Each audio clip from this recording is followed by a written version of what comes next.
Hi friends, നമുക്കൊരു adenium plant നടുമ്പോൾ എന്തൊക്കെ കാര്യങ്ങൾ ശ്രദ്ധിക്കണം എന്ന് നോക്കാം. ഈ അഡീനിയം പ്ലാന്റുകളെന്ന് പറയുമ്പോൾ വരണ്ട പ്രദേശങ്ങളിലുണ്ടാകുന്ന ചെടികളായതുകൊണ്ട് അതിന് പോട്ടി മിക്സ് തയ്യാറാക്കുമ്പോൾ പെട്ടെന്ന് തന്നെ വെള്ളം വാർന്നു പോകുന്ന രീതിയിലുള്ള പോട്ടി മിക്സ് ആവണം തയ്യാറാക്കേണ്ടത്. അഡീനിയത്തിൻ്റെ ഈ പോട്ടി മിക്സ് തയ്യാറാക്കേണ്ടത് എങ്ങനെയാണെന്ന് വെച്ചാൽ 40% നമ്മൾ ആറ്റുമണലാണ് ചേർക്കേണ്ടത്. ആറ്റുമണലില്ലെങ്കിൽ നമ്മൾ വെള്ളം ഒഴുകി പോകുന്ന സ്ഥലങ്ങളിൽ, മഴ പെയ്ത് വെള്ളം ഒഴിക്കുന്ന സ്ഥലങ്ങളിലുള്ള ഈ ചെറിയ കല്ലുകളോട് കൂടിയിട്ടുള്ള മണൽ ഉപയോഗിക്കാവുന്നതാണ്. പിന്നെ ഒരു 25% ഇതിൽ ചാണകപ്പൊടിയോ അല്ലെങ്കിൽ മണ്ണിര കമ്പോസ്റ്റോ ചേർക്കാം. പിന്നെ ഒരു 15% ഉമിയോ അല്ലെങ്കിൽ കരിയില പൊടിച്ചതോ ചേർക്കാം. ബാക്കി വരുന്നതിൽ 10% ചെറിയ കരിക്കട്ടകൾ പൊടിച്ചതും 10% എല്ലും പൊടിയോ അല്ലെങ്കിൽ വേപ്പിൻ പിണ്ണാക്കോ ചേർത്ത് കൊടുക്കുന്നതാണ്.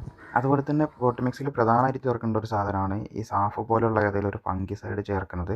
ഏറ്റവും അത്യാവശ്യമാണ്. ചെടികൾ കേടുവന്ന് പോകാതിരിക്കാൻ, വേരുകൾ അഴുകി പോകാതിരിക്കാനും വേണ്ടിയിട്ട് ഇതുപോലത്തെ ഒരു ഫംഗിസൈഡ്, സാഫ് പോലത്തെ ഒരു ഫംഗിസൈഡ് ചേർക്കണം നിർബന്ധമായിട്ടും. ഈ രീതിയിലുള്ള മിശ്രിതങ്ങൾ ചേർത്താണ് ഇതിൻ്റെ പോട്ടി മിക്സ് തയ്യാറാക്കേണ്ടത്. ഈ രീതിയിൽ നല്ല നീർവാഴ്ചയുള്ളതും പോഷകങ്ങൾ അടങ്ങിയിട്ടുള്ളതായ പോട്ടി മിക്സാണ് അഡീനിയത്തിന് തയ്യാറാക്കേണ്ടത്.